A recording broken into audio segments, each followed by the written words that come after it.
Lefty podcast. The Onora boys are in the building. Brought to you by Onora Whiskey, OnoraWhiskey.com. It's that premium American whiskey, OnoraWhiskey.com. And if you drink, by all means, make sure you do so responsibly. Got to do it responsibly. CFB Nation presented by Twisted Tea. Yeah. Today we talk a little Marcus Freeman, preview Duke, and feeling pretty confident that Notre Dame will get back on track this weekend. Left. Is Marcus Freeman making $2 million, or is that just a news report? I would love to see if he's actually. I don't know what his salary is, honestly. It's low. He getting paid as much as assistant coach. Yeah. And he the head coach at the place with all the money. The Michigan State rumors seem a lot more weighted than not. Michigan State just paid an unqualified coach $90 million. I don't know. see It says that his salary is around $5 million. That's I don't know. I don't think Kelly ever got paid $5 million at Notre Dame. I think Kelly was always in that $10 million range. Well, Marcus Freeman doesn't deserve $10 million. He's a first-time head coach, doesn't have any experience, and financially, Notre Dame hired him so they could give Tommy his raise. You knew what it was. Yes, that's true. But hell, you knew what it was. The market don't agree with that though. Bruh, he lost to Stanford and Marshall. I ain't about to cape. I am not caping for Marcus Freeman. Coach Kelly has set the standard though. You don't gotta win no big games to get paid at Notre Dame. The man lost to Marcy. You do Coach that Marcus Kelly lost stuff. to USF. You do that Marcus stuff. See, I don't do that. I don't do that crap. Dak shouldn't have got $40 million. Zach LaVine definitely shouldn't have been a max player. See, y'all do this bull crap. That's the market. The market. That dude is worth whatever it is. Dak is worth $40 million. What do you mean? Man, what do you mean? As a secondary Cowboys fan, don't do that. Do not do that. Wait a minute. What Patrick Mahomes say? Patrick Mahomes said he took a pay cut to reset the market so that everybody can stay on task. Come on now. If Dak don't deserve $40 million, then Kirk Cousins don't deserve guaranteed. He does not. He's not a winner in the playoffs. He does not. It's not about that. It's about what? It is. It's about the market. I watched my team play their ass off, excuse my French, against the 49ers, and everybody played their butts off except that. Are you kidding me? That's not what it's about, though. Well, then tell me what it's about. The defense played their butt off. The offensive line played their butt off against that defense. When it's your time to get paid, you get paid. The ball over twice. That turned the ball over twice in the red zone. Wait a minute. It's not about one game. This ain't one game. The dude got one playoff victory. He's Kirk Cousins. We're talking about the market. The market don't work off a game per game basis. You know that. When it's time to get paid, because the market is going up. So if your time is to get paid $40 million now, it's gonna be insignificant in the 2-3 years later. You know that. Marcus Freeman is not worth $10 million. He's not. What has he done? What has he done? A Notre Dame head coach is worth $10 million. He's not worth $10 million. Okay. Did Brian Kelly ever get paid under $5? Man, I don't want to hear nothing about Brian Kelly. Exactly. He never got paid under $5 because Notre Dame coaches don't get paid under that. Dude. Charlie Weiss was getting paid still. He probably still getting paid. Are you understanding what you're saying? You just went against your own argument. with those two examples. Marcus Freeman had no head coaching experience. Okay. None. What did Coach Kelly do? Not win a So championship? so wait a minute. His market is not similar to Brian Kelly's market. It's A not. head coaching market? What are you at Notre Dame? Dude, stop. So if you go for an interview and you're a graduate with a bachelor's, and then somebody with a master's comes in, you should get paid the same amount. If you're going for a position that's the highest position in the land, it's a That's position not it's a paid position. that's not what I said. If someone's qualifications are higher than yours, they deserve to be compensated at a different level. Marcus Notre Dame Freeman head coach is Notre Dame head coach. No, it's not. No, it's Notre not. Dame's not hiring lackeys. Says who? Did you see the dude they hired after Lou Holtz? Notre Dame, that's a head coach position at Notre Dame is 5 to 10 million easy, without question, because you're not getting that position if you're not qualified. He makes $5 million. What do you want? I thought it was 3. I just told you he makes $5 million. We gotta see the paperwork. It should be 10. Ain't no way the disparity between the LSU head coach and a Notre Dame head coach is that Marcus different. Freeman should not be getting $10 million. What are you talking about, man? That's the market of coaching. It's a top. How much Ryan Day getting paid? You talking about that? How much Ryan Day getting paid? I bet you he doesn't get paid the same amount Urban got paid. I guarantee that. So if that's the case, Ohio State coach should get paid the same then. Now I gotta look it up. Look it up. Ryan Day got to get paid $10 million because that's the going rate. He ain't accept the job if it wasn't that much. He getting paid $10 million, over $10 million. That's right. Okay. And what has Ryan Day done? Lost against all his rivals, not win no championship. What are we talking about? What's your point? What's the difference?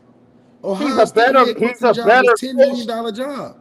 At this point, he's a better coach than Marcus Freeman. What are you talking about? God. What makes him a better coach? He's 0-6 versus teams that matter. Because he hasn't lost to Marshall and Stanford. That's why. He lost to Michigan. That's the worst. That's worse. Okay, are you kidding me? Are you about to sit up here and say Marcus Freeman's resume is better than Ryan Day's right now? Ryan Day been there longer, and Ryan Day has lost more games of importance since he's been there. That's because they're always in games of importance. That makes a difference. What you mean? Every game in Notre Dame plays is important. That's just a given. Ohio State losing to Oregon, Ohio State losing to Michigan twice, Ohio State losing to Clemson. He has been losing and getting paid $10 million. So how does it equate? Didn't he just walk into Notre Dame Stadium and win because of a coaching guy? Because of Marcus Freeman's mistake, didn't he just win a game? That's his first win.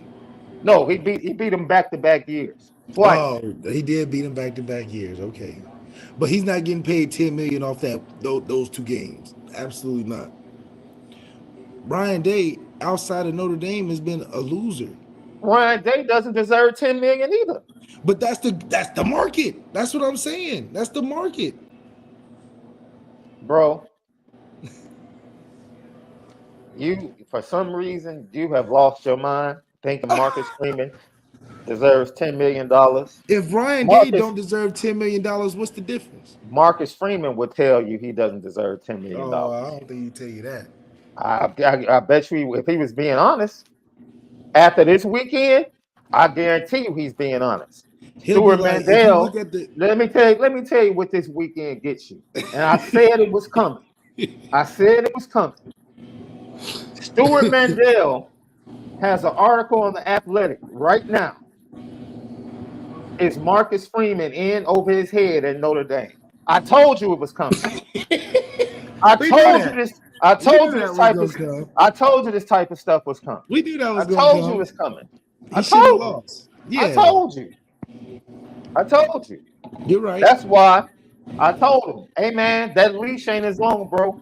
No, yeah, he lost that game. The way he lost it, of course, he gonna have the backlash from it. Of I course. told you. The stuff we were hearing walking down, crossing Edie Street, them, them ticket holders were not happy, bro. They were not happy. No. But if you make it to where you make it as the position itself as it holds, that shouldn't change in the market value.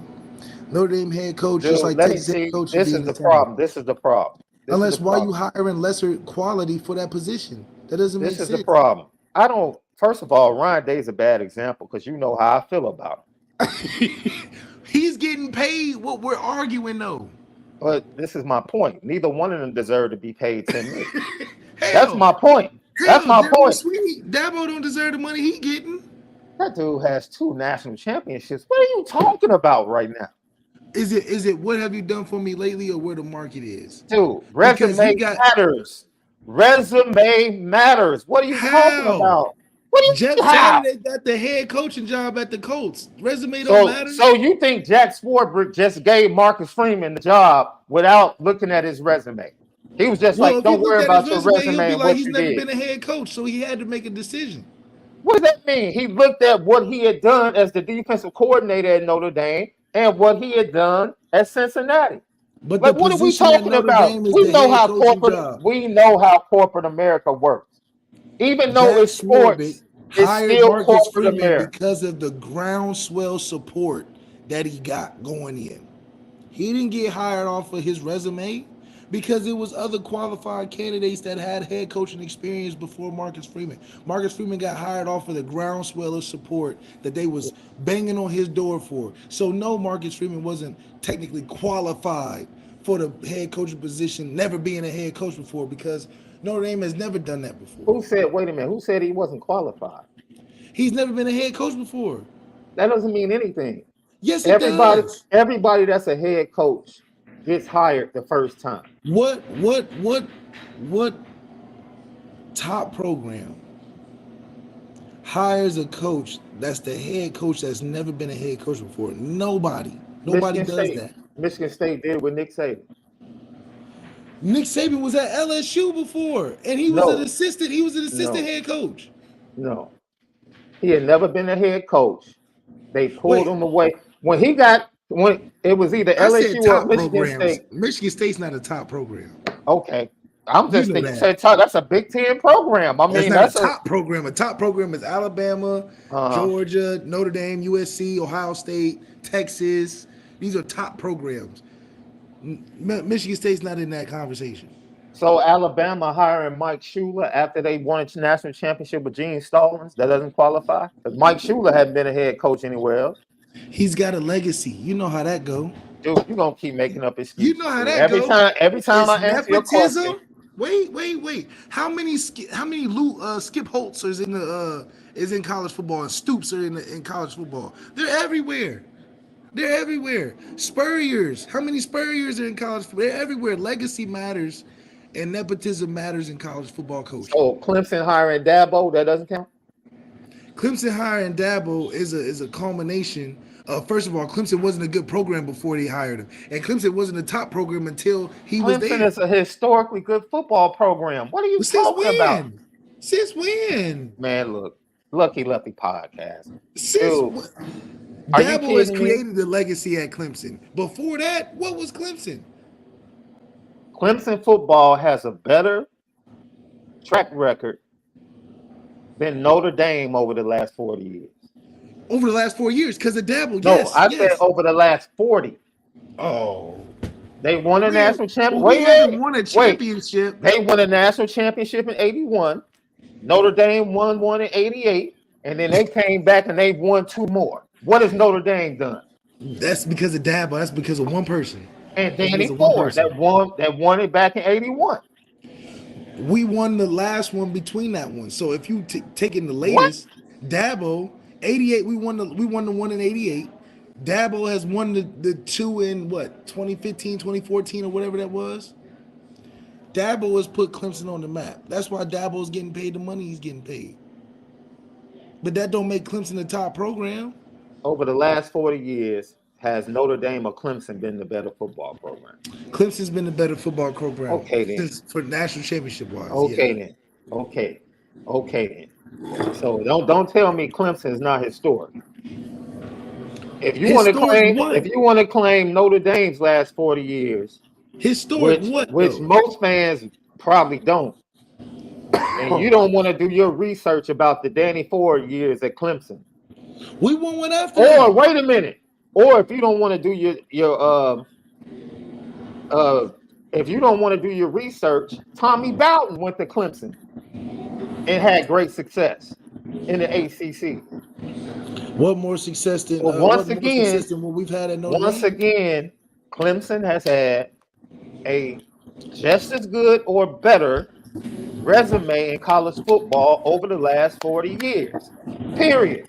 They've had 3 good seasons. Oh no. I'm talking about 3 good seasons. Man, stop. No, 5 good seasons because it was 2 seasons with Trevor and 3 seasons with Deshaun Watson. So 5 good years over 40. That's not you true. Reduce it. They had the 2 good seasons before with Taj. Taj had 10 wins. Did what? 8 wins? Taj was the main one that revitalized the program. He was the one that got it started, but they didn't win nothing.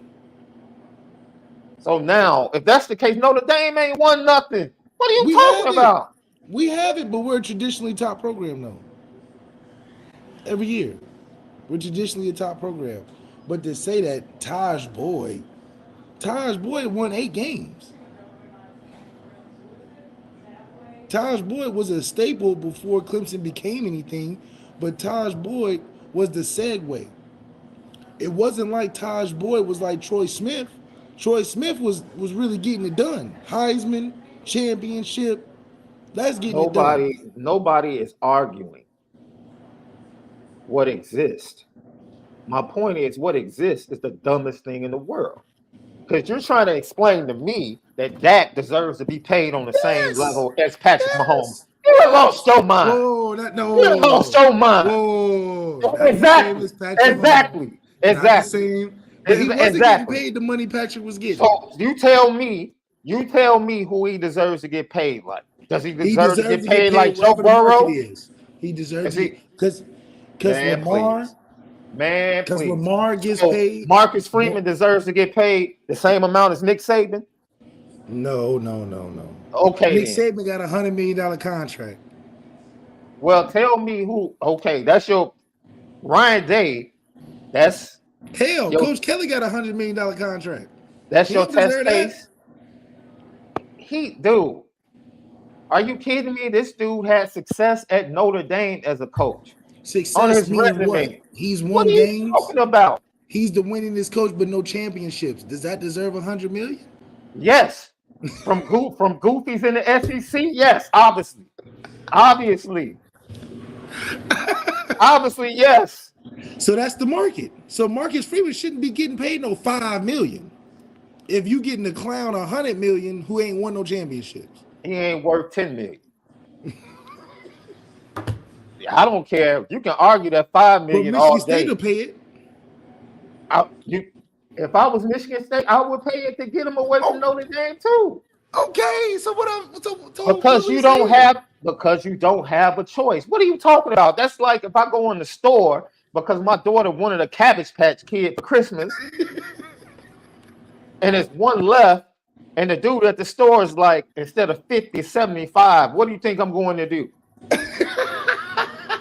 No, that's not. I'm gonna pay the 75. Michigan State knows to make sure I get what I need to get. Because if I don't, I'm gonna have a problem coming back to the house. Michigan State will be paying for the value of the guy, and the value of Marcus Freeman is $10 million. That's not the value, bro. Michigan State, that's what they're gonna put up. If how much did people pay to get into that game on Saturday night? Way more than they should have. Thank you. Because the face value of the ticket was probably 100. So if main market, secondary market. If Michigan State wants to come in on the secondary market and pay more for Marcus Freeman, by all means, do it. That's not a Do it. secondary market because That is definitely a secondary anybody market. 10 million. They're not paying anybody. Because it's a secondary market because it's not a clean market. He's not a free agent. No, he's not a free agent. No. He has a contract. That's a secondary market. That's a secondary market. Even if he wasn't in the secondary, if he was a free agent right now, he'd be getting paid more. Yes, he would. Because that's the market.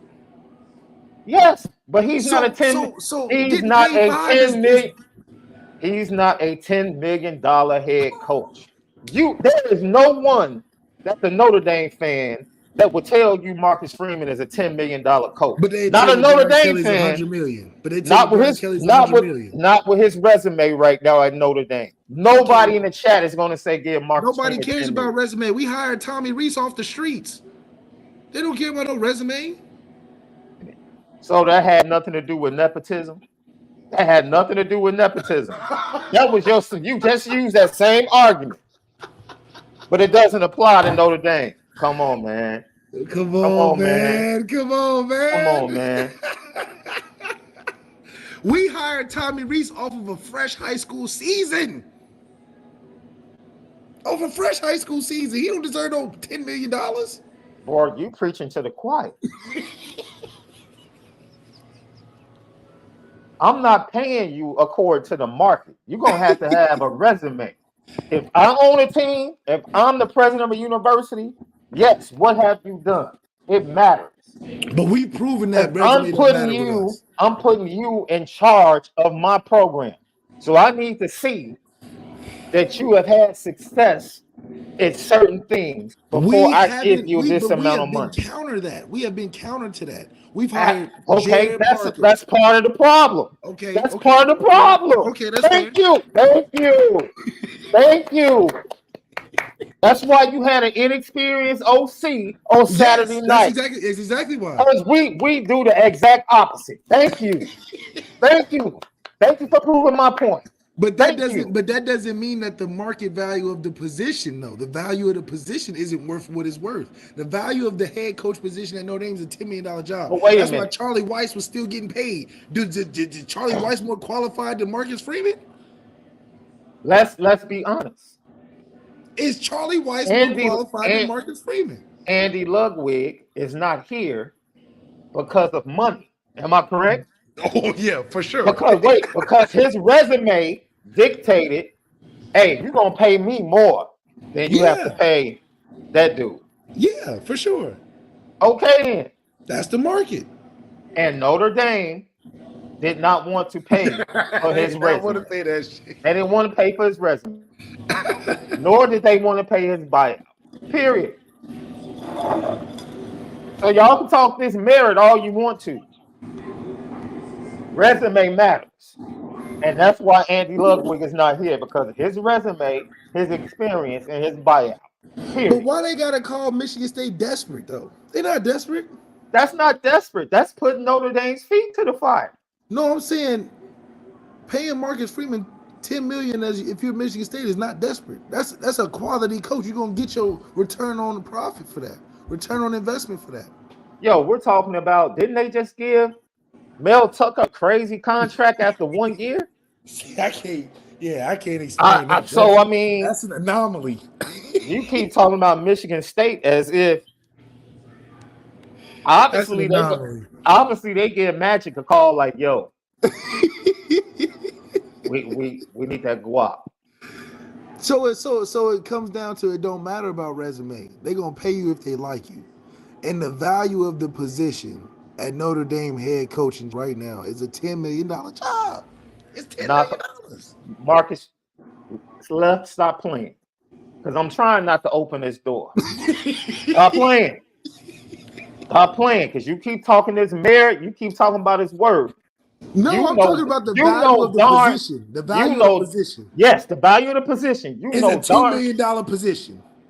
You know darn well why Marcus Freeman is not getting top pay like other coaches in Notre Dame. You know darn well the main reason. I don't know that. You can play around. You can play around like you don't know. How much Tyrone Willingham get paid? It wasn't as much as George O'Leary was going to get paid, and he was a liar. Charlie I Weiss was getting guarantee you paid from that. Notre Dame, fired. He had so much Still, money he's on his still getting contract. paid. He had so much money on his contract, they had to let him go, and he's still getting guap. So you can't tell me the value of the position doesn't equate to the merit of the person. Charlie Weiss was fired within what, 2 years? 2 years? I'll step out on a limb. If Notre Dame had hired Tommy Rees after Brian Kelly left, his salary would have been higher than Marcus Freeman's. Oh, that's crazy. I guarantee it would have been higher. And I stand on that. That's crazy. It would have been higher, and I stand on it. That's crazy. It is what it is. Whether it's market, the world is what it is. It's Or based what it on the is. market. Hey, Marcus Freeman got lowball. Yes. Okay. That's my point. Okay. We don't disagree. I'm just telling you he ain't worth 10 million. Not How to Notre not? Dame. Most of these coaches ain't worth the Wait a money they minute. getting paid. Our original debate was, is he worth 10 million to Notre Dame? Oh, okay. Well, to Notre Dame, obviously they lowballed him. So No, he's not. That was the original debate. So we talking all this market and Michigan State stuff. That dude ain't no $10 million coach to Notre Dame. You know better than that. Not to Notre Dame, but the value still remains the same at Notre Dame to the outside. You know better than that. He is not worth 10 million. But says what though? They've given the man Tommy Rees a position of similar value, and he has done nothing. Left. He couldn't get $2.5 million for his OC. That's what I'm saying. That's too close. That's too close. You think that's fair? Because what is paying Tommy $2 million for? He ain't done nothing. His first coaching job was Notre Dame. On a relevant level. Highway robbery, man. So if Michigan State throwing that bag, I don't blame him. Hell, Coach Kelly left for the bag. Coach Kelly left for 10 and got 100. And didn't win, and resume wasn't a factor.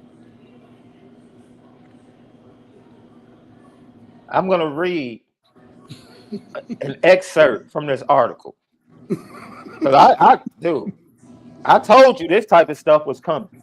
Oh, yeah. And I guarantee you Stuart Mandel talked to some big-time people at Notre Dame before he wrote this article. Oh, for sure. Guarantee it. For sure. Let me read you an excerpt. It was confidence in the article written. Anyone who watched Saturday's game could see how much talent is suiting up in blue and gold right now. But to most of America, Freeman is primarily known as the guy who lost to Marshall in his second game, and now the guy who only had 10 players on the field with the game on the line against Ohio State. I told you this type of stuff was coming. Fairly or unfairly, the former suggested this guy's not ready. Oh my! And the latter, this guy doesn't know what he's doing. Oh my goodness! I told you.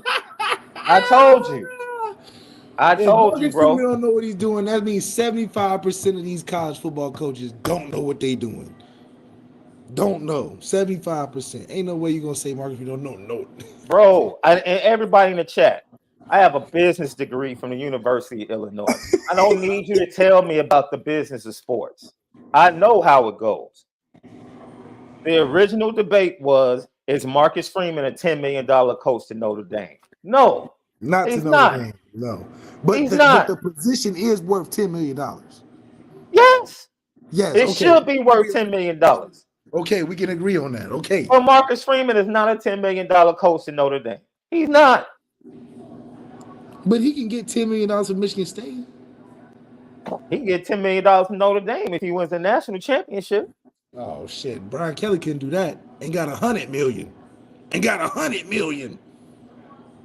So what's that tell you? So, and you don't have to sit up here and explain to me how the market goes. Dak Prescott is not a top-notch quarterback. Daniel Jones shouldn't have got 40 million. I don't care what the market is. He Whoa, sucks. whoa, whoa, whoa. He's got to get that because the quarterbacks that are Bro, deserving of it got to bro. get more than him. The, That's how the N- shit the works. NFL created a game by which their quarterbacks will get paid what they get paid.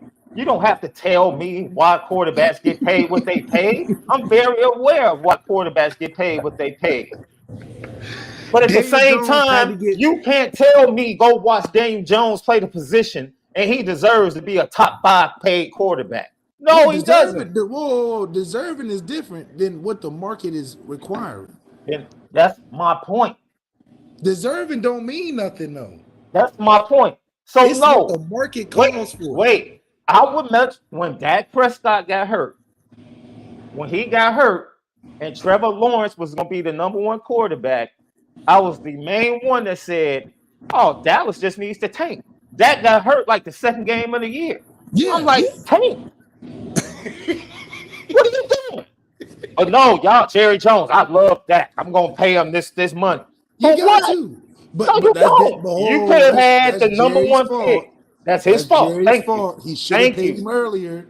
He waited too long, and the market start going up. Or he could have gotten a better and younger quarterback. That's what he could have done on the Who's cheap. who?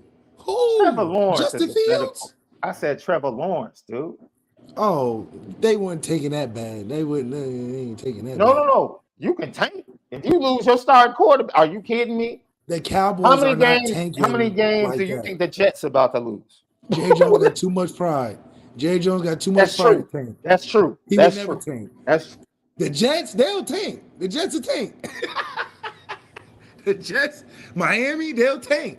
Those teams, they'll tank. what we already Jerry Jones will know. never tank. Miami would tank. All I'm telling you is, and I've said it, Marcus Freeman cannot afford what happened on Saturday night. He can't. Oh yeah, If that's if you job lose, security wise. if you lose a game because the other team beat you, fine. Fine, He fine. cannot lose the way he lost to Marshall. He No. cannot lose the way he lost to Stanford. He Or cannot shit. lose. Or Oklahoma State. He can't lose that one that way. Well, they blame him for that, but that's not his squad. Man, it falls in the same category when you follow up with a Marshall, Stanford, and Ohio State loss. It fits in the same category in the eyes of the hirers and firers. And like everybody, somebody in the chat said he won't, he learns. What are you talking about? Tennessee State almost scored a touchdown 3 games before that for the same issue. So when did he learn? They had 10 people on the field against Tennessee State, and Tennessee State just missed the opportunity. Basically. So when did they learn? It cost them a game. So when did they learn? And why do you need to learn that? Why has it happened twice? This is why you get articles like this. Articles that cut deep. Hey, you already have articles with people saying Brian Kelly was still recruited better. Recruited better. Yes, and pulling up the numbers. Numbers. You can't even trust these numbers these days because of the fact that they discredit our recruits that commit to us. Jack Larson went from a 4-star to a 2-star. Absolutely. Absolutely. Absolutely. Absolutely. How do you drop that much when you commit somewhere? You commit somewhere, you get lower. Mm-hmm. So I don't believe in these ranking services for sure, because they're bought and paid for just like the rest of these subscription-based platforms. But that don't mean that Brian Kelly recruited better, because he recruited enough to win in the era in which he recruited in. 2012 was the era, in 2012 through 2014, 15 was the era in which Brian Kelly was on his mark. He was on his mark. He was recruiting the right talent that could win it. Now he had to coach it, but he got the talent that could win it. It was possible. Yeah. After 15 and 16, when he went with Ian and the rest of the people after that, he was missing the mark. Yeah. And it was evident because it was no matter what they could do, whenever they ran against some juggernauts, Yeah. they found out that they did not recruit the right way. Yeah. They had major recruitment issues. And It that's a lot is. of that is because of Tommy, Denbrock, and Coach Kelly. All I'm saying, and I'm stopping short because if I really put out there some of the things we heard walking with Notre Dame fans, it just wouldn't be a good look. It would. Over one game. It was just one game left. It's not one game. It's a weighted game. You know how you go into Facts. class and they got Facts. the homework is weighted a certain percentage of the whole grade. This game was weighted a certain percentage of the season success. This game was weighted 50% more than what a Pitt game was rated or a Louisville game was rated. This game was weighted. Like, yeah, you can do good in all the homework, the extra credit, the little homework assignments, but the test is 75% of the grade. Ohio State was a 75% of the weighted amount of what the grade would mean for the semester. You can do the homework. You can do the online extra credit stuff. Yeah. You can wait after class and collect the papers for a 5% extra. But when it comes to that test, that's what matters. That's what make the grade. Ohio State made the grade for us. And we didn't come up, and we came up short. So all the other extracurriculars you can try to bring the grade up, it's not going to be an A. It's just not going to be an A. No matter what you do, it doesn't hold enough weight to put you over the edge. And George, I don't have an E in my name. That's probably a typo. And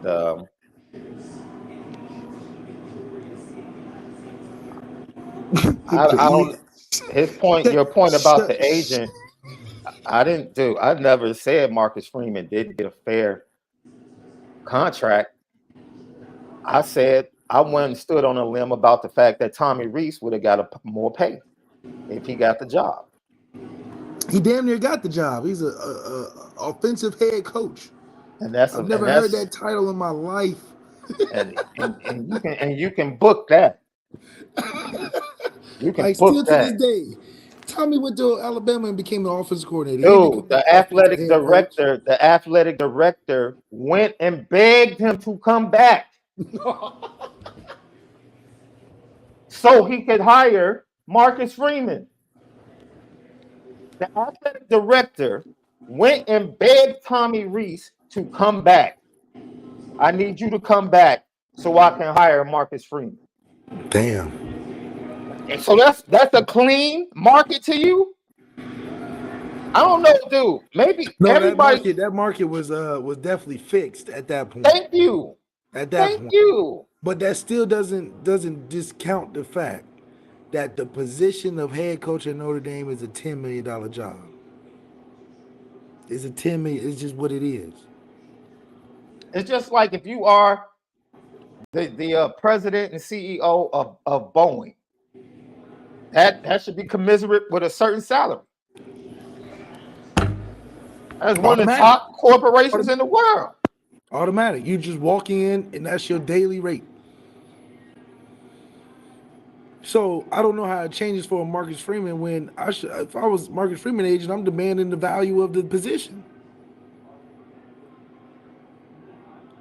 If you the head honcho, you just have to get paid a certain amount. Bro, just to let everybody else know I'm the head honcho because I get paid this amount. Maybe the stuff that was happening was just clouded because Marcus Freeman got hired.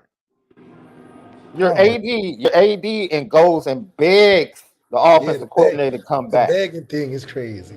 Gives him certain powers. Yeah. That no offensive coordinator should have. Had in the country. No other offensive coordinator had as much control as Tommy did. None. Not over the head coach. Like, these are powers over the main guy.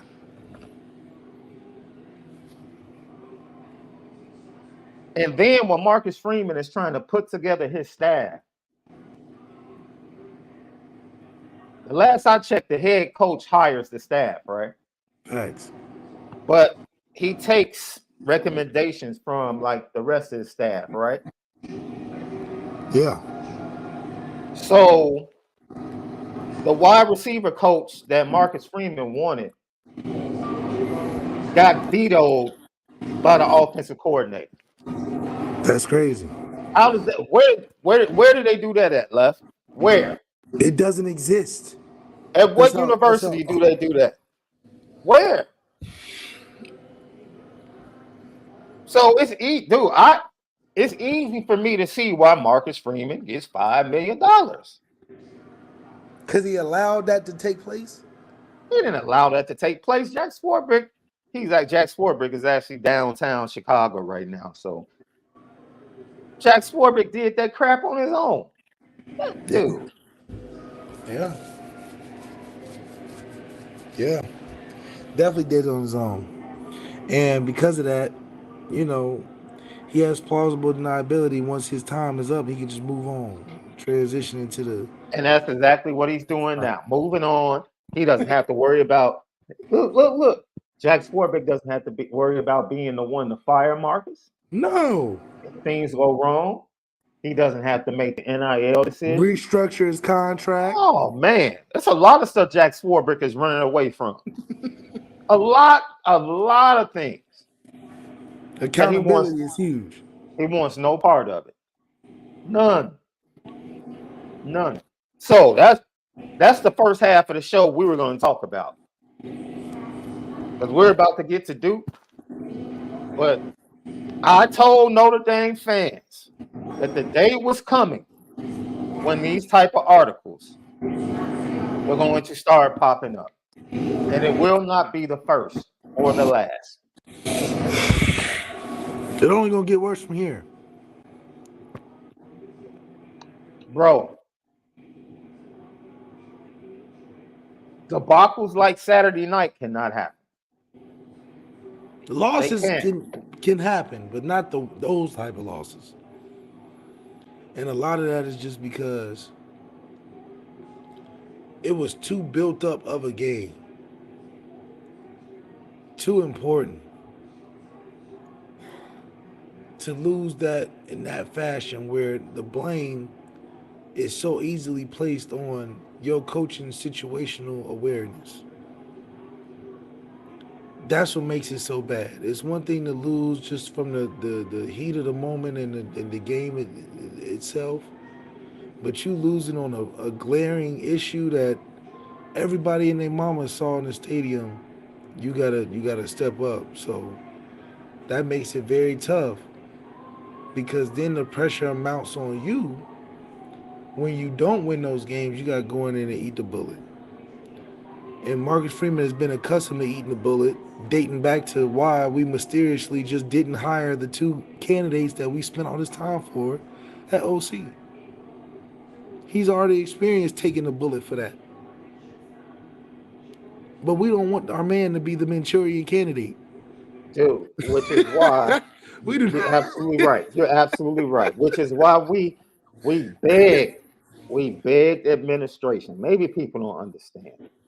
Notre Dame fans, it is extremely difficult to win consistently at Notre Dame. Just in general. Just in general.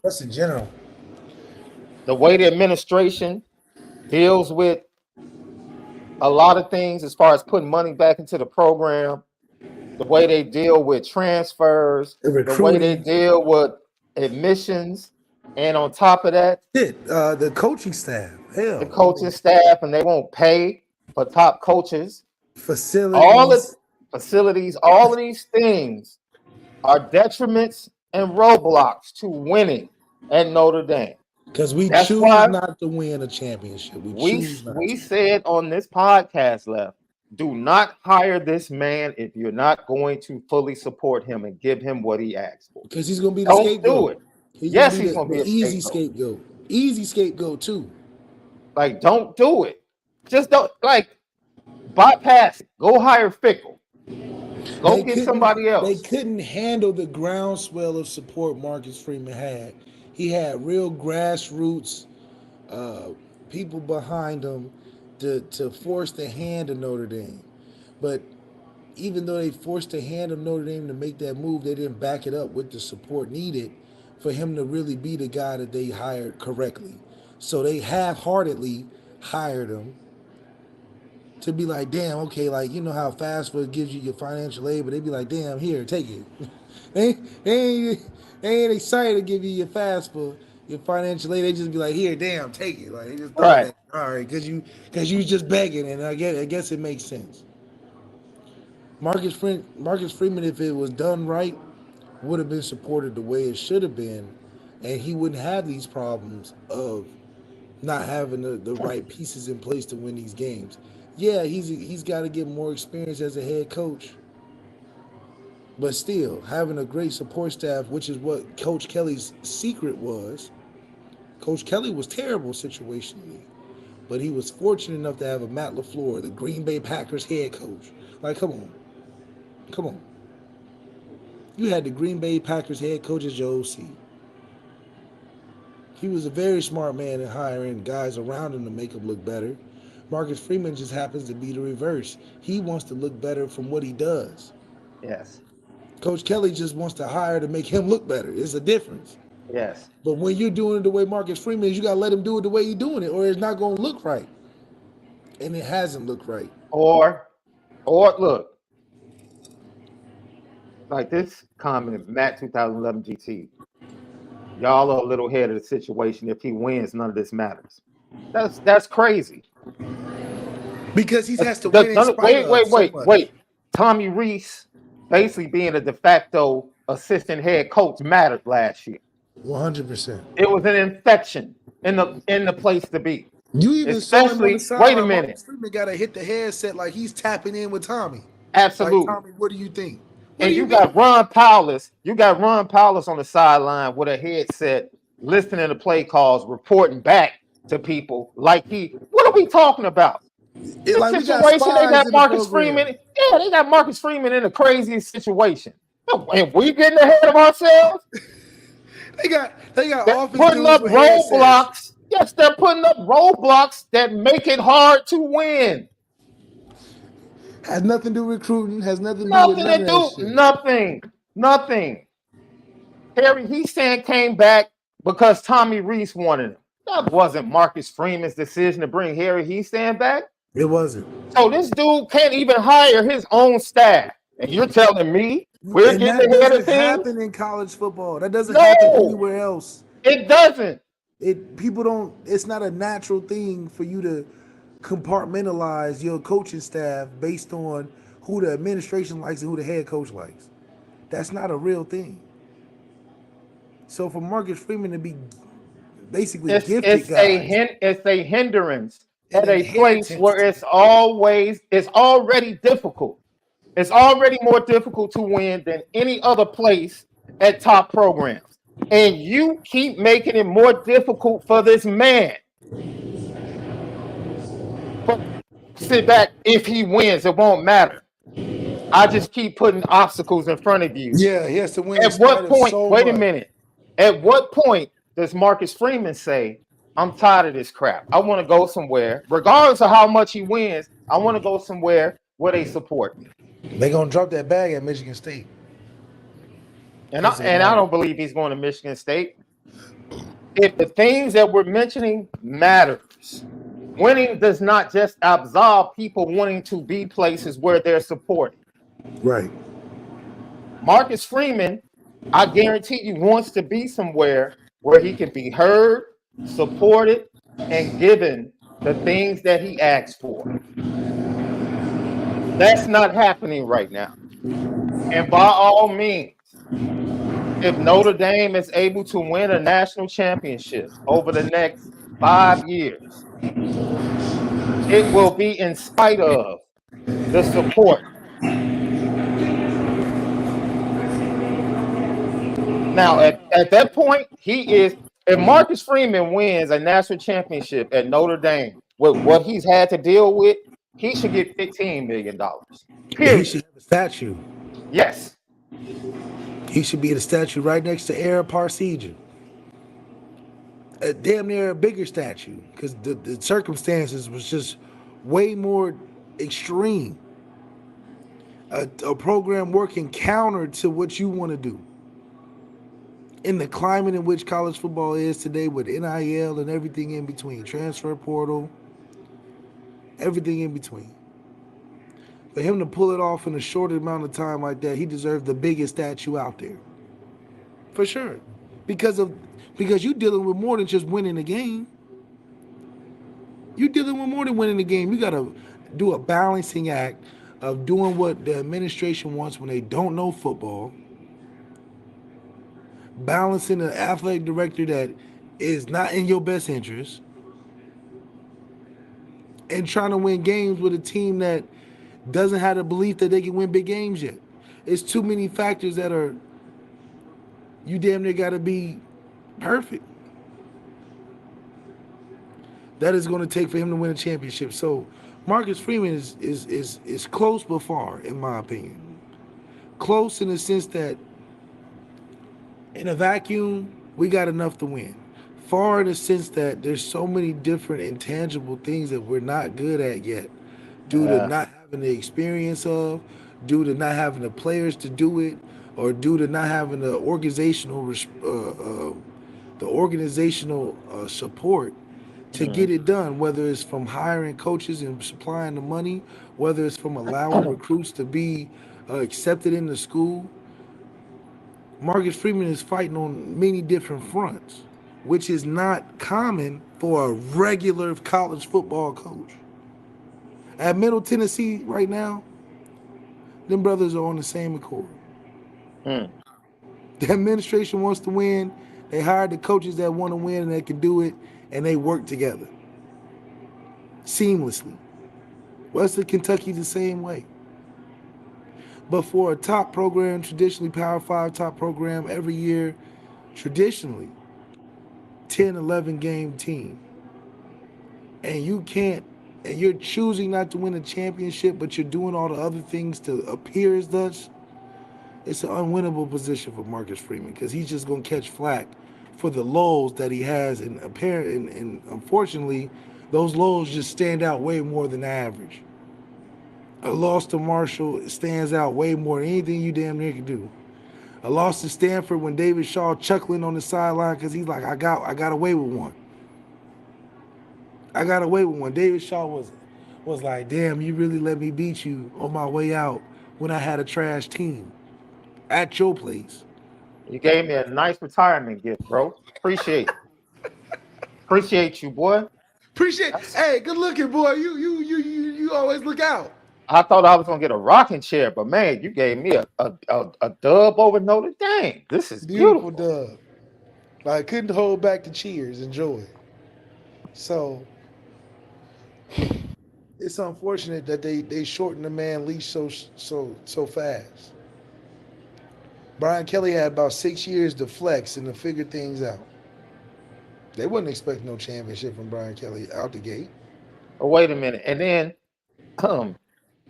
I forget, somebody in the chat said it took Brian Kelly 5. Dude, Brian Kelly was looking to bounce to the NFL after like 3 years at Notre Dame. Yeah, he was taking calls when I was at school. Thank you. And that was like 2014. Yeah, he was trying to get out of here since I was in school. Thank you. It didn't take Brian Kelly 10 years to leave. As soon as we lost Chuck Martin to He's Miami, been trying to leave. He was trying to go to the Eagles before Chip Kelly, the other Kelly. He lost to the other Kelly for that Eagles job.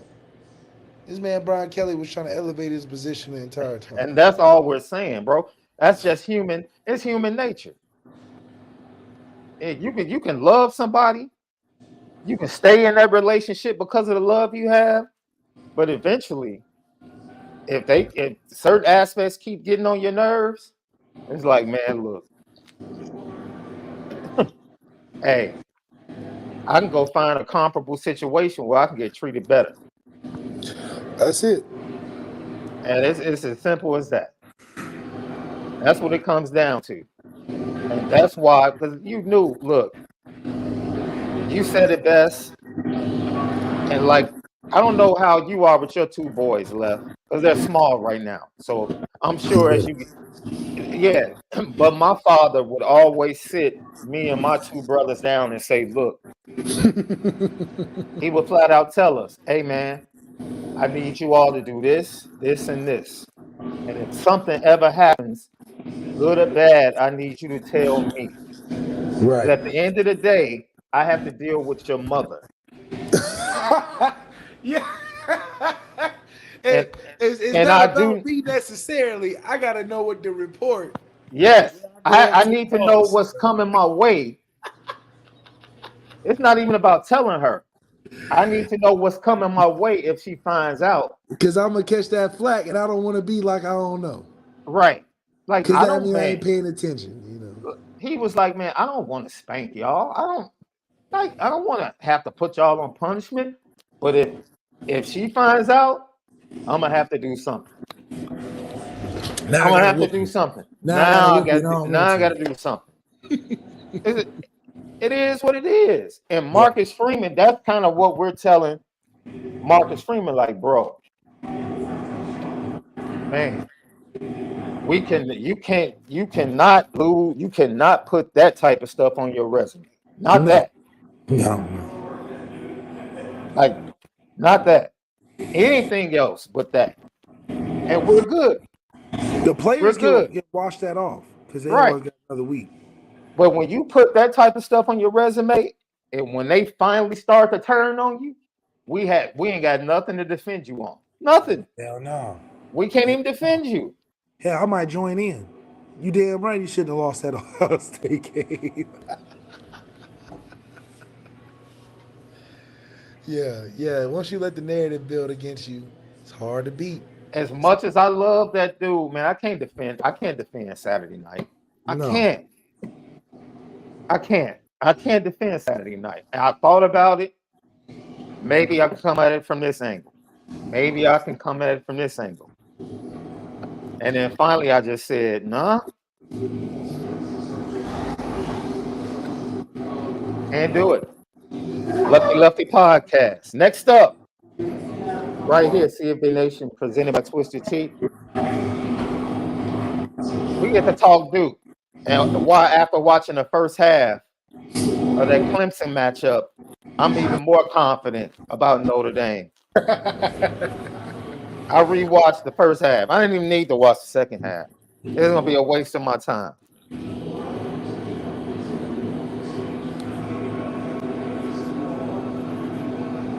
They're not those dudes, man. But we'll talk about it. Lucky Lefty Podcast. All right, welcome back, Lucky Lefty Podcast. Onora Boys in the building, brought to you by Onora Whiskey. OnoraWhiskey.com, that premium American whiskey, OnoraWhiskey.com. And if you drink, by all means, Responsibly. CFB Nation presented by Twisted Tea. See, I switched it up on you. I switched it up on you. Yeah. I need to pull out the little scratch boards for that.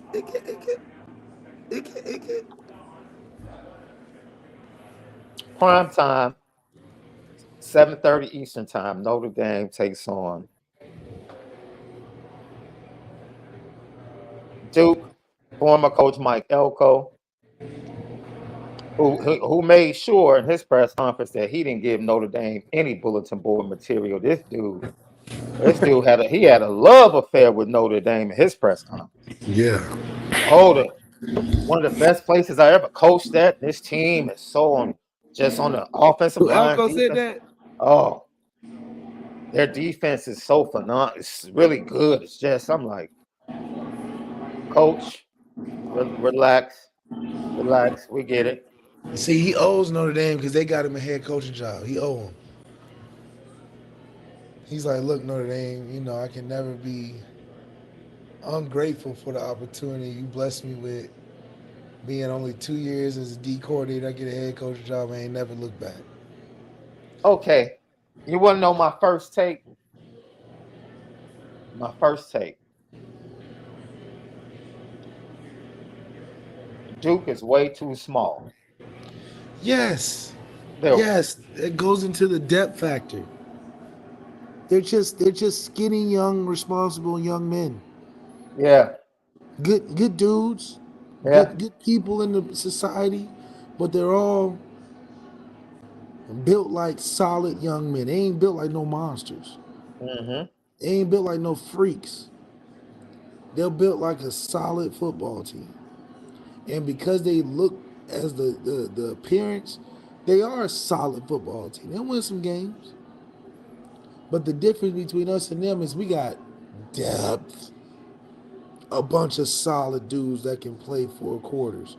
A running back group that unnecessarily and unfortunately plays too many guys in the clutch. Jadarian probably shouldn't have been there in that last series to close out that game. That's a put Aldrich in, ride that brother to the first down. We love Jadarian, but not in that spot. We love Jabron Payne, but not in that spot. Hmm. And it's no different with the music. And it's very interesting because a lot of people feel like the offense didn't put up points because they didn't give Aldrich the ball enough. And I disagree. Um, I love what Dylan McCullough does with his system. His first time when he spoke to the media, he said, I'm going to play for running backs, which is why Diggs left and transferred because Diggs wants to be a feature back and gets 25 carries. That's not, Dylan McCullough is not about to allow one of his running backs to get 25 carries. No, And that's really smart and shows that he cares about them and their career. no, that's right. You have to. His pitch is everybody's going to play. You're going to play 3 years here, and you're going to be in the NFL. That's his pitch. That's a sell to me.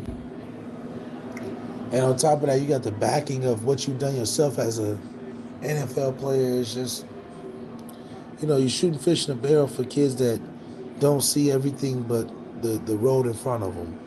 And Yeah, the road in front of them absolutely. is bombed, like Dylan Edwards is bombed by the hype, by the fancy new toy, by the cool thing. Yeah. At the time, Dylan Edwards was around the cool thing. Prime came to see him. That'd make me rethink too. Yes. I didn't even know Prime was coming. He done popped up in my kitchen and we done had a whole conversation. You know what I'm saying? So I do think personality is going to matter when it comes to this. It's going to matter. And besides Duke being small,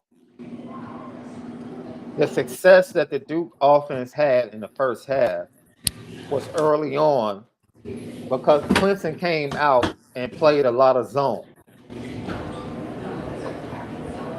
Once Clemson switched to man, once Clemson switched to man, they immediately began to shut down the passing attack of Duke. And Riley Leonard had a lot of trouble finding open receivers because they don't have A they great have offensive line. they don't have the offensive line is average, college football average. Calhoun is a fantastic return man. He's fantastic with the ball in his hand, quick screen game, and work in the middle of the field. But he's not taking the top off the ball. Jay Moore, that's their big receiver, number 8, same way. He's not taking the top off. He's just a big receiver, back shoulder, 50-50, that type of stuff. So Riley Leonard, Clemson, they have a really good defensive line, so they really just allowed their defensive line to get after Riley Leonard. I don't know, dude. Clemson made We some really bad calls where they tried to bring linebackers on blitzes, and Riley Leonard would just hit. He would just hit the running back. Riley Leonard pre-snap is very intelligent. He's very Yeah, intelligent. but So Al that Golden, all is cool until it comes down to that making decisions at post snap and being yes, able to make the big throws when it matters. So there's going to be big moments in this game where Riley Leonard needs to perform, and unfortunately, I think by the time it hits the second half, he's going to have a lot on his hands because the one positive that we can say about Notre Dame without a doubt and that we can stand on is that our secondary unit is elite, Mm-hmm. top 3 in the country, both sides, and the safeties included, are a problem and a matchup problem for anybody. And we proved it against Ohio State. And the fact that at the end of the day, they got their plays off, but we was in a position to win what our secondary did, and they should feel proud of that. Al Golden, you gave Kyle McCord way too many free access throws. Oh my God. Well, is it free access or is it he's throwing the sight adjustment off of you blitzing Yes, linebackers unnecessarily? exactly, love. Exactly. You cannot do that with Riley Leonard because he is very intelligent pre-snap. He's very intelligent pre-snap. So tricking him and all of that, if you just want to bring 6 on Riley the Leonard line of is a guy scrimmage, you just got to bully, man. That's why they should bring bullying back in 2023 because that sets the order straight. You bully guys like Riley Leonard. You just bully him. You don't let him get a chance to try to show his intellectual uh, acumen on the field where we're just going to beat you up because we're bigger than you, we're stronger than you, and we have more talent. That's what this game is about. We're just showing you that, yeah, all that cute stuff is cool, but we're going to show you why we have a better team and we yeah, have a better depth. And we have to destroy the narrative that because it's a team that is solidly based, this is not a team that's competing for no championship. Let's just no, keep it 100. So to say this is a tough game for us is really down talking us because the tough game for us, we just played. And the Duke is not beating no Ohio State. We ain't even talking about them in the same sentence of Duke and Ohio State playing with each other. And we're better no, than both teams, in my opinion. yeah, So this ain't no big game. Like I tell everybody, you don't know the name of the football stadium at Duke University. You don't know it. But you know Cameron Indoor because it's a basketball school. And ain't nothing changing on Saturday. By the way, Riley Leonard was a big time basketball player. That's all gravy. Ain't no He's at the layups right out there school. though. Ain't no layups out there on Saturday. Yeah. You ain't They taking said no they ain't no said layups they out said there. Mike Elko won't let him walk on. He still wants to play. But Hell, you at Duke, you gotta let him. You gotta let him. hey, If he somebody needs to can, you gotta tell him, let him. hey, you got a better chance of beating Michael Shrewsbury this season than you do Marcus Freeman. I agree with that. So you might want I, to walk on, Because bro. our recruitment at Notre Dame basketball is yet to be seen. But you can definitely go over there and have a better shot winning against Shrewsbury than Marcus Freeman at this point in time, for sure. Yeah, yeah. Let me ask you something, because I was gonna say this, but I'm sure the fan base and everybody in the chat wants to hear your expertise on this. As you prepare for this game, what are you saying to your young receivers? Because the veterans are injured. They won't be playing. That means more snaps for your young receivers. They have to be impactful in this game. They have to be open for Sam Hartman. How are you as an OC coach, positional coach? How are you getting them ready for or do you feel coming off that Ohio State game that kind of prepared them already? The Ohio State game has no credit to what we're doing moving forward because hopefully we're not calling the game the same way. The Ohio State game was such an outlier from our regular base offense and the stuff that we do on a regular basis that you can't even associate the two games. The last week game, I don't know who that was. That wasn't Notre Dame. But I guarantee you will look like Notre Dame this week. Without a doubt. I bet you we'll have more points in the first half than last week, without a doubt. We might even score on the first drive. So the philosophy and how we operate, because it's not about Duke, it's about us. And the philosophy in which we operate dictates a lot of what goes on. We had a sheltered, play not to lose mentality last week, and it showed. Mm. We're not playing with that mentality moving into this week. If I'm Jared Parker, I'm not thinking that. If I'm Jared Parker, I'm like, I have to make up for a half where I score 0. So I'm going for everything. Hell, I might even start going for it on 4th down when we on our side of 50. Just to show y'all that Duke is still a basketball school. This is not no big game. We 29-0 versus the ACC teams for a reason. Mm-hmm. Like, if this is a big game for us, then Ohio State should have blown us out. Duke not going into no Final Four this year, regardless of what they got going on. So for us to think and equate this game to the level of a Clemson, Duke, or USC, Clemson, USC, or Ohio State is showing disservice to how special we've been as a team.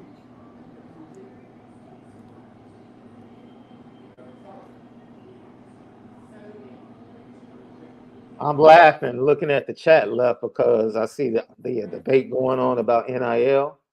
And someone, I think, I'm trying to find it. Someone said if money is a reason for choosing a school, there it is, Coleman Smith.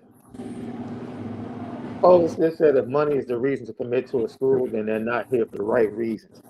Well, Coleman, my daughter committed to USC academically because they gave her the most money. So hey, I'm just saying. Howard gave her money. Vanderbilt gave her money. USC came with that package, boy. And that's what matters. It's like They all these came. people. It sounds good to morally talk about this and that, but when that bag is talking to you, them kids recognize. What? It was at one D. I was watching Deion Sanders documentary where they were talking about how he said a kid called him and was like, "All right, Deion, let's talk business. Let's talk the business side of football." All right. And Deion was like, we'll never recruit you again. What are you talking about? I don't talk business, but this is a game. You're supposed to earn your scholarship and make your. But the thing Yo, is, unfortunately, only Deion can say something like that. Because I guarantee you, Syracuse ain't saying that. Syracuse is like, let's talk business. What you mean? yeah, So that's what the state of college football is. man. You better talk that Money, business. You better talk it. money is very important right now. And the transfer portal has been very important for Mike Elko and his squad. Now they boast what most believe to be one of the best secondaries in the ACC. They like to mix cover. They like to play man. They Right. trust their defensive backs, but Right. you can make some hay because let's be real, the receiving core at Clemson is really not that good. They're No, just they're not. not. They're not. They don't have any stars. They don't have any impact players. They got skeletons of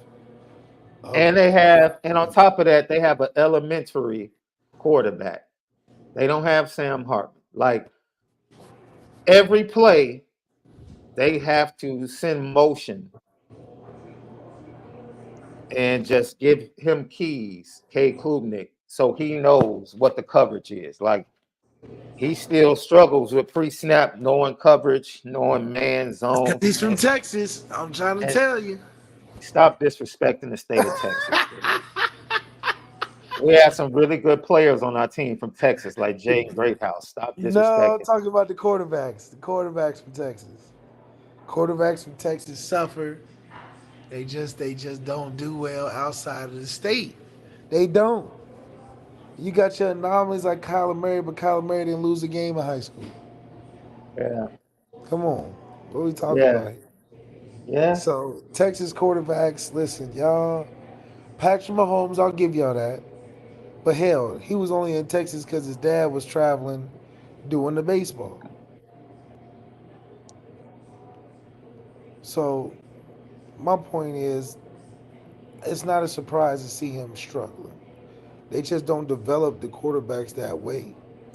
You Yeah, got to go to a specific system that lets you freestyle, spread it wide, that whole thing. That Mike Leach type of thing. yeah. Now, defensively, they do have some young athletes that come off the edge. but they're small. They need to get in the weight room, but they are twitchy. They are fast. They like to come off the edge. They love when teams, and this is the mistake Clemson made early. Clemson made the mistake of coming out and opening things up. I highly doubt that Notre Dame is going to come out 4 wide. Yeah. Notre Dame is going to force them to play in this box.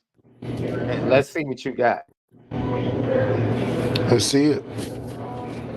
And they love when they actually want you to play up tempo, fast break football, spread it out, because that helps them with what they want to do with their speed off the edge and with what they believe are really good man-to-man defenders in the secondary.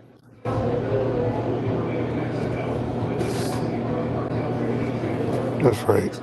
So, former Notre Dame player Jamion Franklin is one of the defensive tackles. One of the main players, number 90. He is smallish, but he makes plays. He's the leader of that defense. As I said before, they're a good football team. They're a good football team, yeah. To 70-60% of college football teams out there. They'll compete, they'll win some games, they got enough pieces in the right spots. But when we're talking about the 10% of college football that matters, the 10% that even on a bad day, you're not beating them. No names in that conversation. They are, Ohio by the State's in that way, conversation. they have fumbled the ball 5 times in the last 2 years left. And they've only lost 2 of those fumbles. Jeez. They win the turnover battle. That's their thing. They have to win the turnover battle. They They have have to. to. So once again, this really comes down to Notre Dame, how Notre Dame shows up, how they play. That's going to dictate the flow of this game. If Notre Dame comes out early and handles business, this could be over really quick. Pretty quick. It's a first half game. Duke's going to come out, do some nifty things, but if Sam Hartman's aggressive and we call the plays we're supposed to call, we should get out of here by the second half. So, by the stats, they run the ball 51% of the time. They pass it 48% of the time. They are 65th in the nation in yards per pass at 7.3. They are number 2 in the nation in opponents' yards per pass. They only give up 4.4 yards per pass. So that's pretty good. I told you they want to lean on their secondary because that's the strongest part of their defense left. No, I believe it. Yeah, and currently they sit at number 12 in turnover margin. And they don't commit penalties. Right. So once again, 7:30 Eastern Time, Saturday night, Notre Dame invades Durham to take on the Duke Blue Devils. Left, before we get out of here, and we thank everybody for tapping in.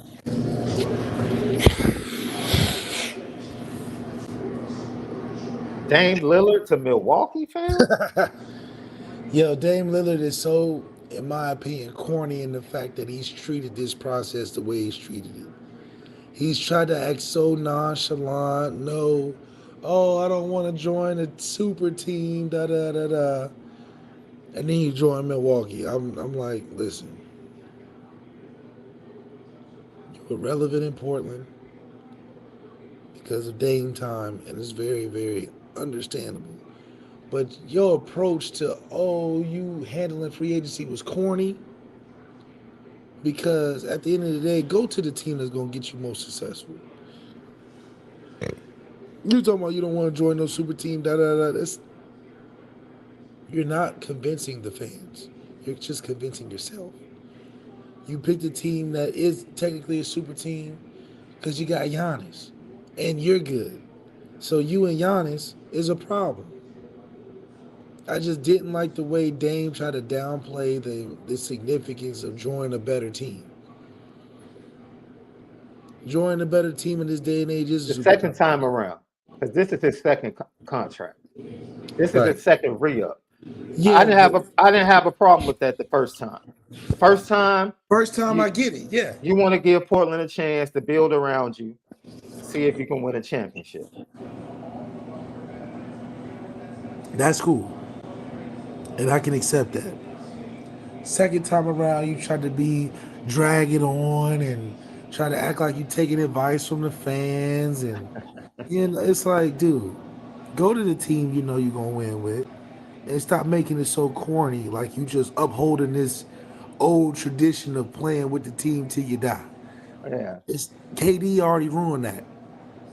When KD went to Golden State, there's no more of that because he was the best player. He was the best player that made the decision we all would make as the best players in the NBA, thinking without money. We're going to go to the best team. Duh. Damn, you're going to the best team. But I didn't like how you try to act like you was going to go to Cleveland or something. You was trying to act like you was going to go to these terrible. Come on, man. You trying to win? You done got enough money from Portland. You ain't playing for money no more, unfortunately, Dane. In the sense that that's what you ain't putting the money first. So once you have gotten over putting the money first in the NBA, stop acting like you don't want to go to the best team that's going to give you the chance. That's all I'm saying. That's all I'm saying. Because once you conceded the fact that you made enough money and you rapping and all this other stuff, go to Golden State. If you can, go to the best team possible. yeah, Because who cares? Kevin yeah. Durant already ruined it. He already ruined it. There's no significance over that anymore. And shout out to the Milwaukee Bucks for them believing that fat meat was greasy. Oh yeah. You didn't play with Giannis. You heard what he said this summer, No, what do you and say? he said, "Man, look, I'm not signing. I'm not re-upping until I see that everybody around here is committed to winning like I am." That's right. And they heard what he said, and Hey, and responded accordingly. hey, they know we cannot afford to lose him. They can barely afford to pay him. Milwaukee, Man, a small market. so before we get out of here, left, Jack Swarbrick was here in Chicago with the rest of the college football committee, and the expansion to 12 teams is next year, and the 6-6 model or the 5-7 model. And from talks today and reports, it seems like the top 5 conferences champions will get in, and then they will have 7 at-large bids. What do you think about that? That puts Notre Dame at a 7 at large bid. But whenever you can get into those 12 teams, it's a whole new season anyway. Hmm. So as long as you get them 12 teams, it don't matter 5, 7, or whatever. It don't matter. You're getting them 12 teams. It's a new season. It's a new uh, perspective that you have going into it, and nothing else matters. But that happened before that. 12 teams is a hard bracket to get out of as a champion, even if you're the best team in the playoffs. Well, it helps Notre Dame because with more at-large bids, a really good Notre Dame team is elevated one spot. Instead of them not be can only get in at the 7th slot, now they can get in at the 6th slot But with getting at five the power seventh conferences. slot gives us a guaranteed home playoff game. I mean, getting at the 6th slot does the same thing. Oh, okay. I thought six was more you're vying for conference differences. No, Like no, you can get a first round bye type yeah, shit. yeah, it's the same thing. It's just a matter of conference championships with automatic bids and then at-large bids. So we'll see. We'll see, man. We'll see how it goes. Jack Swarbrick, as I tell people all the time, Notre Dame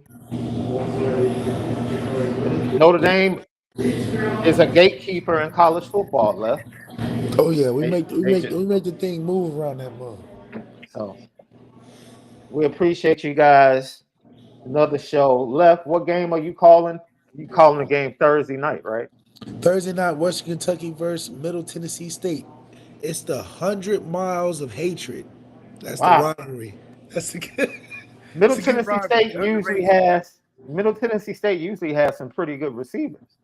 Middle Tennessee State is a very FCS school, man. They very good for who they play, and they give good teams a run for their money, even though they fall short in talent. So, Conference USA, the AAC conference, the American Conference, these are good. These are good teams. UTSA is a good team. It's just it's funny when they play teams like Alabama. It's just a huge difference, but these are good football teams out here. Yeah, I think the Middle Tennessee State they beat Miami recently, right? Was it last year? Most FCS teams got really good coaching staffs. Yeah, Really good coaching staffs. It's just like, man, it's a whole nother world because it feels like it's under D1, or like mm, how you guys have like what 6A is your best high school sports. yeah, So it'd be 5A. It's like five, but they right there. Like a 5A can be the 6A, but they don't get the credit of a 6A. yeah.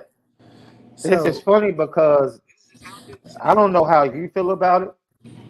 I don't know how it is in Ohio, but like regular season, like 3A teams play 7A teams in Illinois, and 4A teams play, 8A teams. Like, and the competition is really like the separation is really not that much. Like, you get the best team in 3A.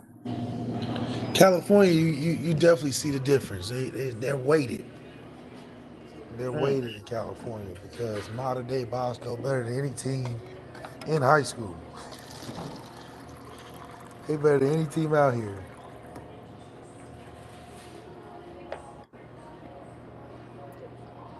Lucky Lefty podcast. We'll see you left. What time is your game tomorrow? 7:30 at night, Eastern or CBS Central. Sports.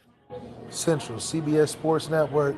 Check me out. We're gonna be all day on it. Man, I gotta do this real quick so I can get you out of here, man, and see you guys in the morning. You know what time it is.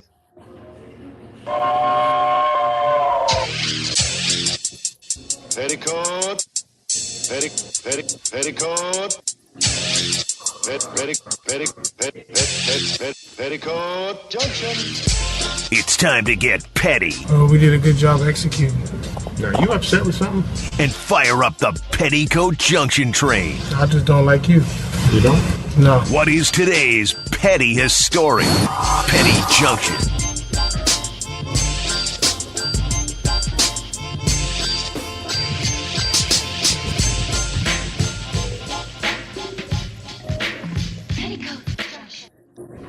Petty Junction, Petty Story of the Day, brought to you by Onora Whiskey at NoraWhiskey.com. That premium American whiskey at NoraWhiskey.com. Jimmy Butler, come on down, man. Yeah, it's the action. Talk about it.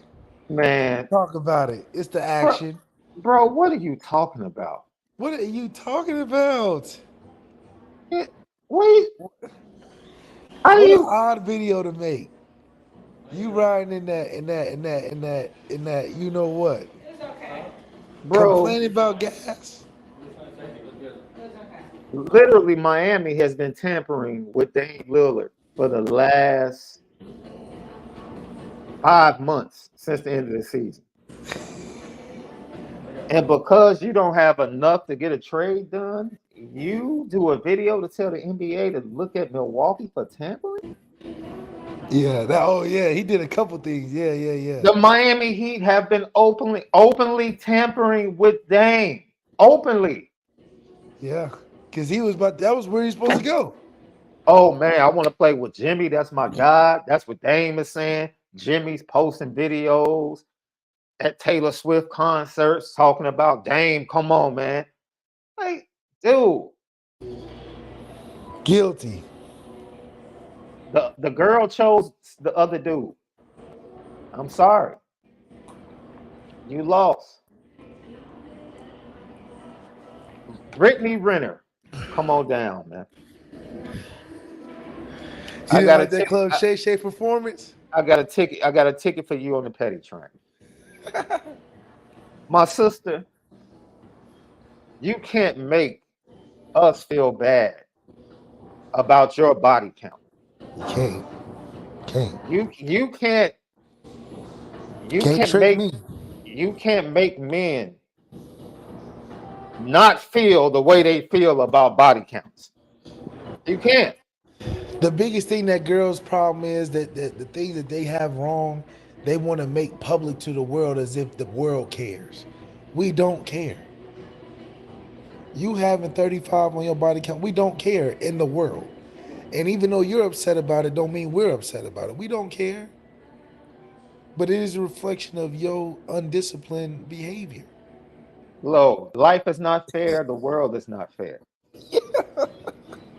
Ain't nobody tell you to do all that.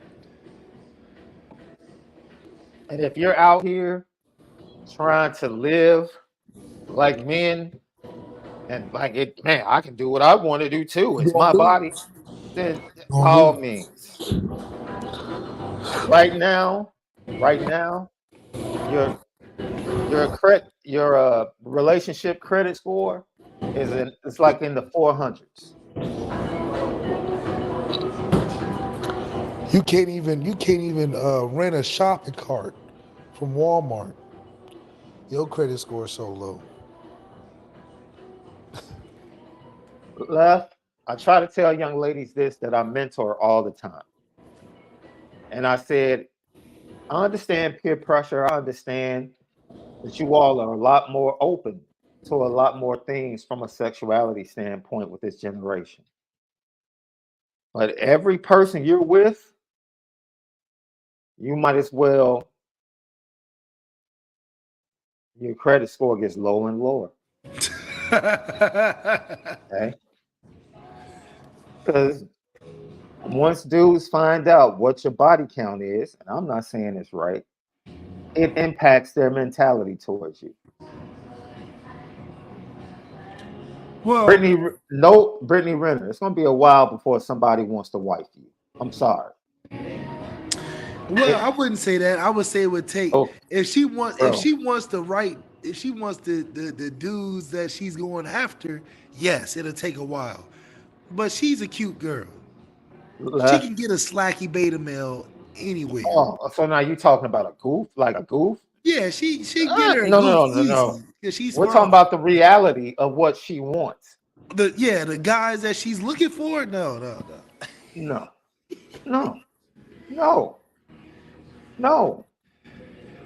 You played yourself.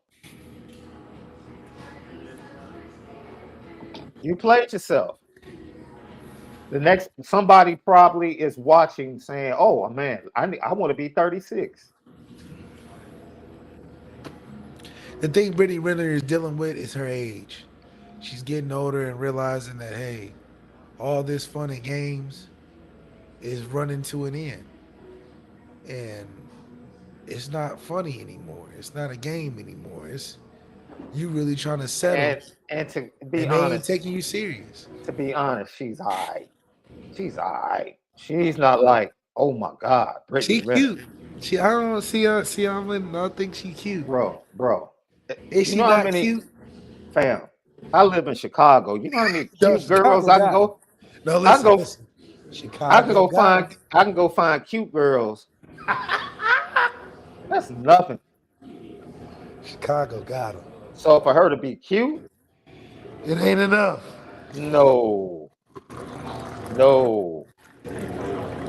So man, I pray, my sister, that you have a change of heart, the way you see yourself, and the way you view your body. Because I can't even imagine having that many soul ties, bro. That's bananas. That's no. But these are all choices she decided. Ain't nobody tell her to do all that. Ain't nobody tell her to experiment that much. I don't feel bad for somebody that has the willingness to keep going. Golly. Yeah. Yeah. After 10, you wasn't like, maybe I should slow down. Yeah. You're right, Left. Have a great rest of your night, man. Left, good call tomorrow. We'll see everybody in the morning. Lucky Lefty podcast.